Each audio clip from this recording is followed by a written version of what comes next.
Assalamualaikum dan salam sejahtera. Terima kasih kerana anda masih lagi setia bersama dengan kami di dalam Panorama. Seperti biasa, saya selaku pengacara anda, Harith Daniel, akan menemani anda di sepanjang program ini. Dan pada episod kali ini, saya berada di Kuantan, Negeri Pahang Darul Makmur, di mana kami akan paparkan dua segmen yang menarik dan penuh dengan informasi untuk anda semua. Bukan semua anak-anak kecil yang dilahirkan di dunia ini mampu dan dapat menikmati susuan ibu sendiri. Antara faktornya adalah kelahiran bayi pramatang. Walhal, khasiat susu ibu ini adalah penting untuk pembesaran bayi kecil dan juga antara pengalaman pertama antara seorang ibu dan juga seorang anak. Prihatin atas isu sebegini, Pusat Perubatan Sultan Ahmad Shah telah menubuhkan Pusat Susu Bonda Halimatus Saadiah. Bagaimanakah pusat perubatan ini dapat membantu isu-isu sebegini? Kita saksikan paparannya.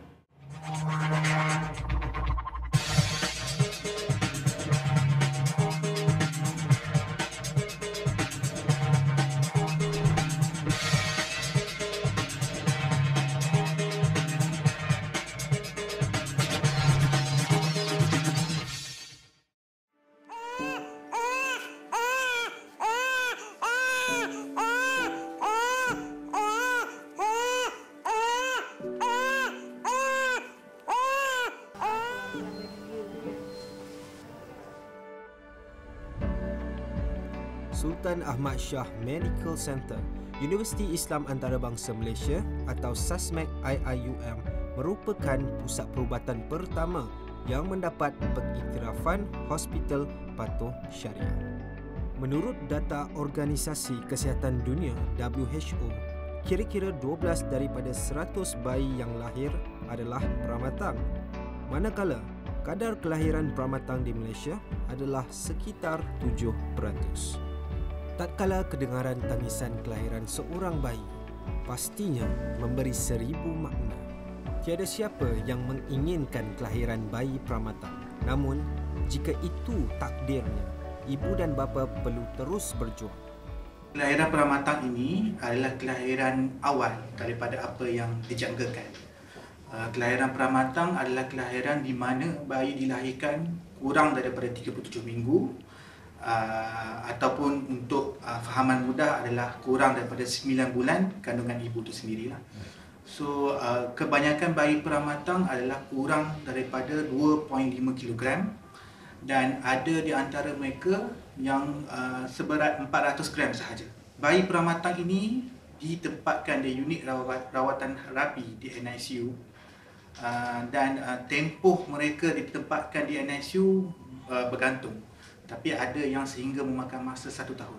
Ini disebabkan oleh komplikasi-komplikasi yang dialami oleh mereka. Salah satunya adalah komplikasi seperti radang usus, NEC, yang memerlukan mereka dipuasakan untuk tempoh yang lama.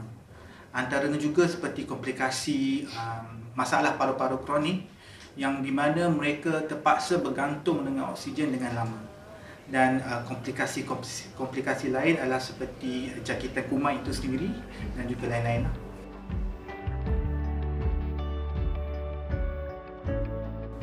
Pusat Susu Bonda Halimatus Saadiah diambil sempena nama penghormatan ibu susuan Nabi Muhammad sallallahu alaihi wasallam.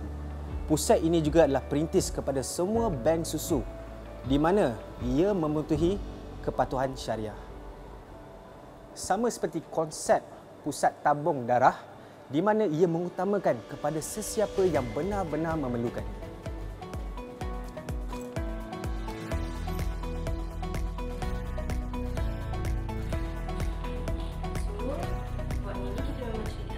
Sebahagian bayi dilahirkan berisiko tinggi atau pramatang di mana ibunya mempunyai masalah darah tinggi atau abnormal Doppler sebelum melahirkan anak.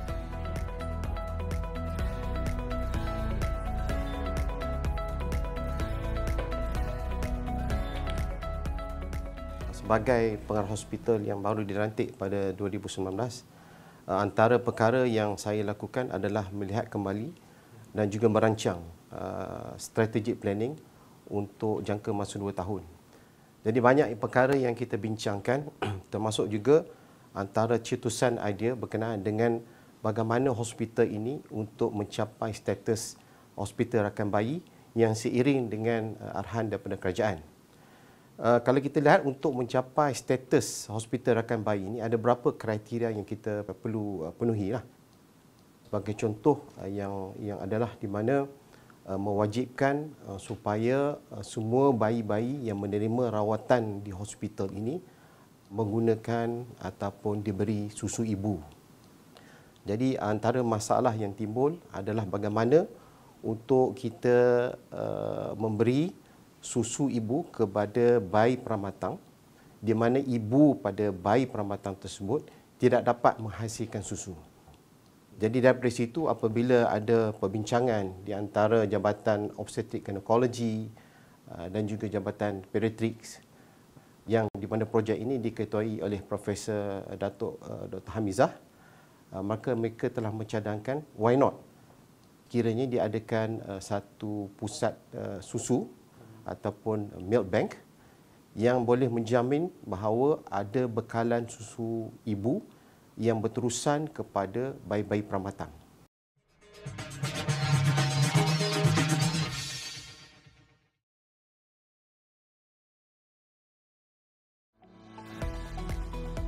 Pengoperasian Pusat Susu Bonda Halimatul Sa'adiah memerlukan kepekaan masyarakat untuk hadir menjadi penderma. Ibu-ibu tadi akan disaring, saring dari segi kesihatannya. Kita memastikan dia tidak ada penyakit-penyakit kronik, diabetes, kecil darah tinggi, penyakit jantung dan lain. Dan kita pastikan dia tak ada infeksi daripada HIV, hepatitis, syphilis, ya. Dia tidak ada kuman semua ni. Dan dia juga adalah seorang yang sihat dari segi BMI dia.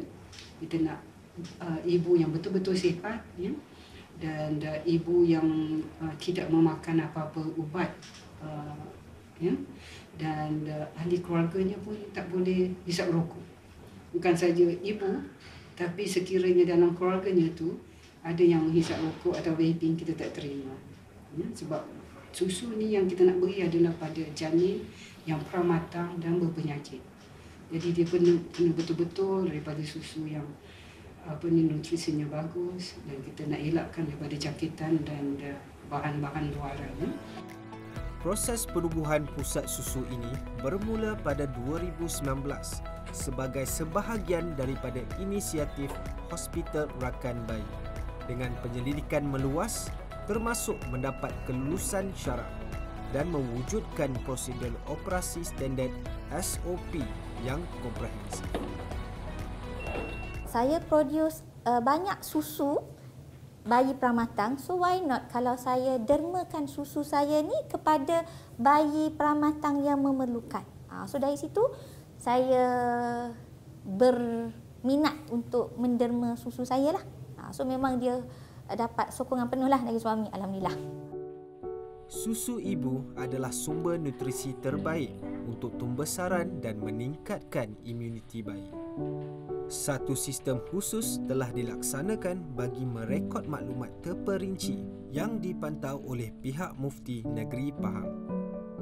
Bila kita sedia untuk kita proses susu tersebut, pertamanya kita akan cairkan, ataupun kita panggil proses thawing, di mana susu yang sejuk beku yang dihantar oleh ibu daripada rumah mereka akan dicairkan dalam peti sejuk yang bersuhu dalam 2 ke 4 darjah Celsius. Jadi suhu tersebut akan mencairkan susu yang sejuk beku tersebut, dan seterusnya kita akan sedia untuk kita uruskan proses pempasturan ni lah, maksudnya kita nyahkumankan. Semua prosedur dilaksanakan dengan teliti oleh kaki tangan bertauliah yang terdiri daripada Doktor Jabatan Obstetrik dan Ginekologi, Jabatan Pediatrik, Jururawat Ahli Mikrobiologi dan Jabatan Pematuhan Syariah. SOP yang dibuat mengandungi garis panduan lengkap proses pengambilan bakal penderma susu sehingga penyusuan susu penderma kepada bayi. kita akan ambil satu sampel, kita akan ambil dalam 10 ml dan kita akan hantar ke makmal kita. Yang ini kita namakan sebagai ujian pempasturan, pre-pempasturan, pra lah maksudnya sebelum kita pasturkan, kita nak pastikan bahawa susu tu ada tak tercemar sebelum kita proses dia. So kita akan hantar dalam 10 ml, kita hantar ke lab dalam makmal untuk kita tengok ada tak kuman. Sebelum ini, pasukan penyelidikan terlibat telah melawat sebuah bank susu di Hospital Queen Elizabeth di Glasgow, Scotland bagi mempelajari kemahiran teknikal dalam mewujudkan dan menyelenggara bank susu. Pelbagai faktor perlu dititikberatkan penderma ketika perahan susu dilakukan dan proses penyimpanan yang betul serta menitikberatkan kebersihan sebelum dihantar ke pusat ini. Susu adalah medium yang sangat baik untuk pertumbuhan mikrob dan apabila disimpan pada suhu persekitaran, bakteria dan patogen lain cepat berkembang. Oleh itu, proses pempasturan perlu dilakukan untuk dinyah kuman. Bila kita dah satukan susu tu, kita akan masukkan dalam botol lain dalam 30 ml lah setiap botol tu, 30 ml lah setiap botol tu, dan kita akan masukkan dalam mesin khas sedia untuk kita pasturkan. So, di sini tempat yang kita proses susu lah akan bantu untuk turunkan kadar kuman yang ada dalam susu tu lah. Macam kita minum susu pasture. So, proses pasteurisasi ni dia lebih kurang memanaskan juga. Dia panaskan, kemudian disejukkan.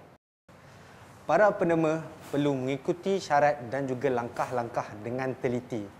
Selepas berjumpa dengan pihak kaunseling, menjalani ujian darah dan juga memberi persetujuan untuk menderma, pihak penderma perlu menyerahkan susu perahan dalam masa tempoh 3 bulan dari tarikh perahan yang pertama. Dan kemudiannya, susu itu akan disimpan mengikut SOP. Susu perahan dermaan itu akan dinyah kumankan melalui proses pasteurisasi dan kemudiannya proses mikrobiologi. Dan jika ujian tersebut lulus, barulah ia akan diberikan kepada bayi-bayi pramatang yang memerlukannya. Perbincangan akan dilakukan bersama sekiranya mereka bersetuju untuk menjadi keluarga susuan atau tidak.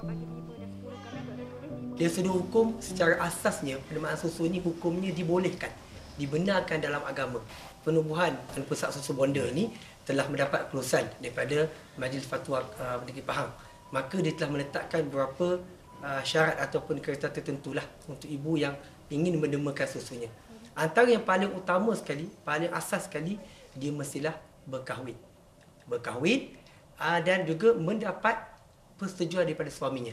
Adapun yang lain bagi ibu ataupun syarat yang utama adalah mesti ada maklumat yang lengkap didokumentasikan. Setakat ini diutamakan bagi seorang ibu yang Muslim memberikan susu kepada bayi Muslim. Begitu juga bagi bayi yang bukan non-Muslim, tidak diutamakan untuk diberikan kepada bayi yang non-Muslim. Kecuali dalam keadaan yang terdesak, kita akan berikan kepada keluarga yang bayinya menerima susu dan juga ibu yang menermakan susu. Kita akan bagi pilihan sama ada ingin menjadi keluarga susuan ataupun tidak. Satu kajian untuk melihat jika terdapat persamaan genetik antara ibu, anak dan adik-beradik susuan turut dilaksanakan. Sekiranya perubahan pada molekul RNA genetik dapat dibuktikan, kemungkinan ujian darah boleh dilakukan untuk menentukan pertalian susuan kepada pasangan yang ingin berkahwin.